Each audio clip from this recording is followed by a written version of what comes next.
Surah Luqman, Kabanata Luqman o si Luqman. Assalamualaikum warahmatullahi ta'ala wabarakatuh. Samayin niyo po ang kapayapaan, ang biyaya at ang habag ng Allah subhanahu wa ta'ala.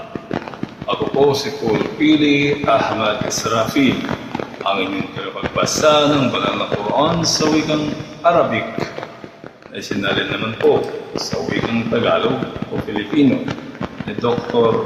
Abul Khair Estarason, Ustaz Badiuzaman Isalyao at Muhammad M. Rodriguez, na sinuri naman po ni Dr.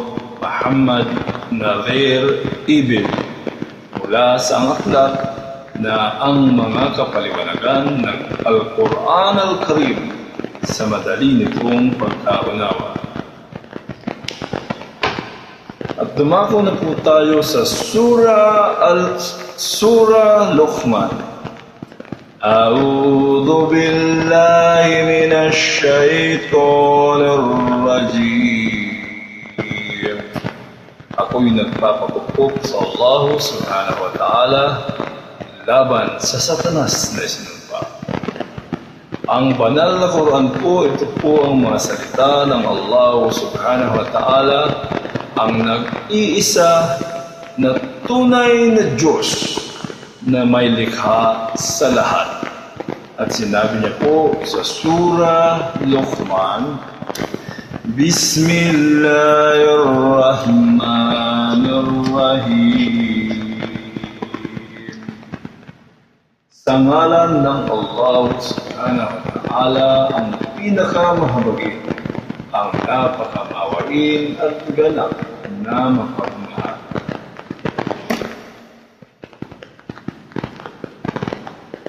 Alif Lam Mim.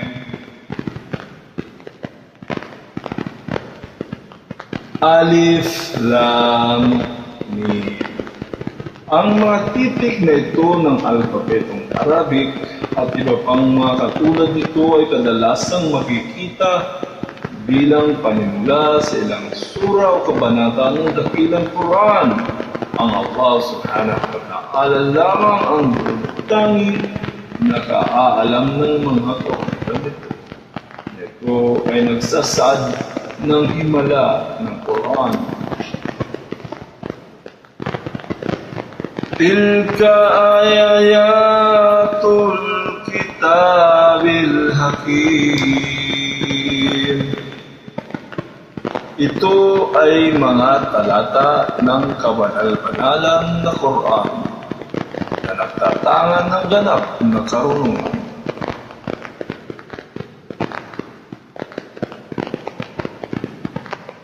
Huda wa rahmatan lil muhsinin.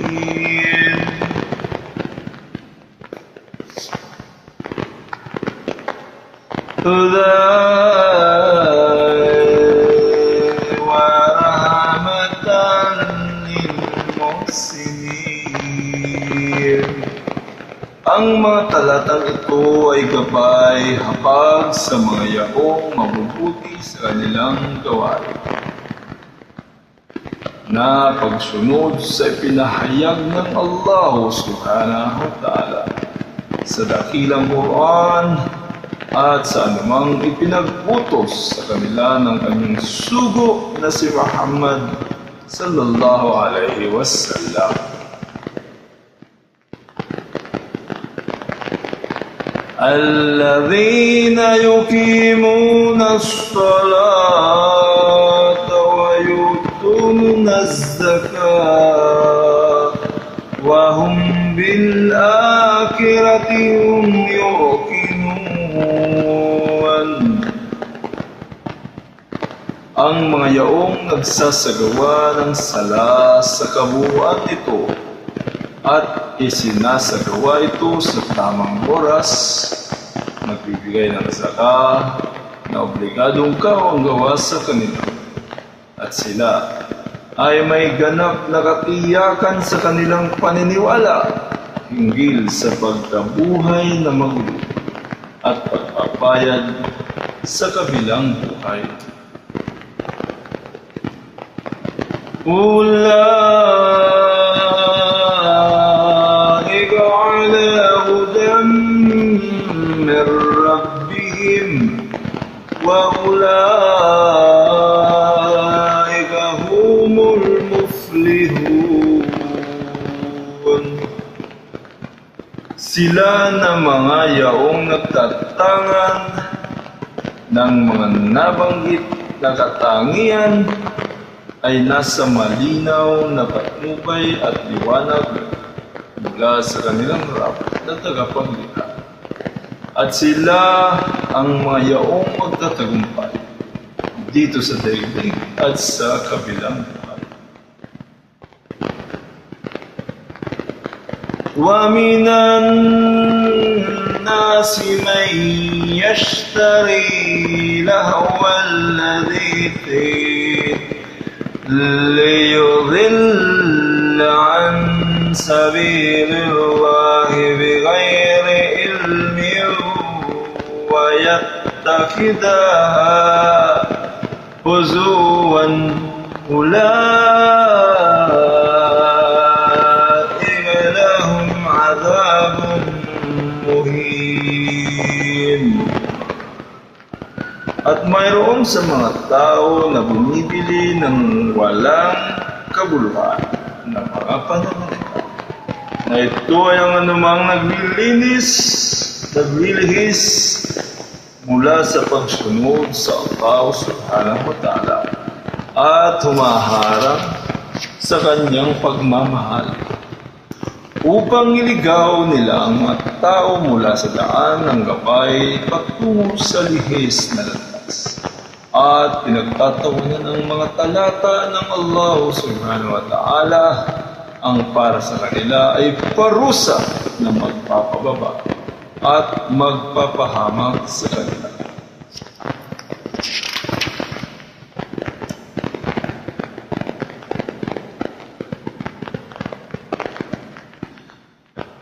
وَإِذَا تُتْلَى عَلَيْهِ آيَاتُنَا وَلَّى مُسْتَكْبِرًا كَأَن لَّمْ يَسْمَعْهَا كَأَنَّ فِي أُذُنَيْهِ وَقْرًا فَبَشِّرْهُ بِعَذَابٍ أَلِيمٍ.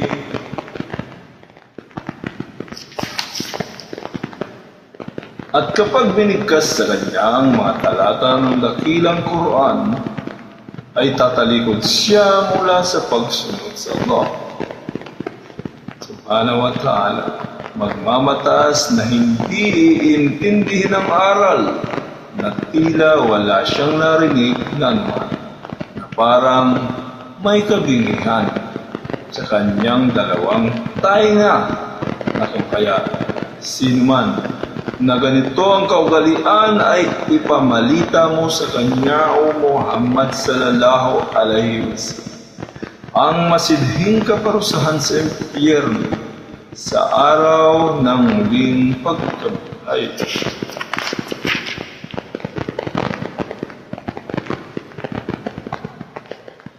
Innal ladina amanu wa amilus salihati lahum jannatun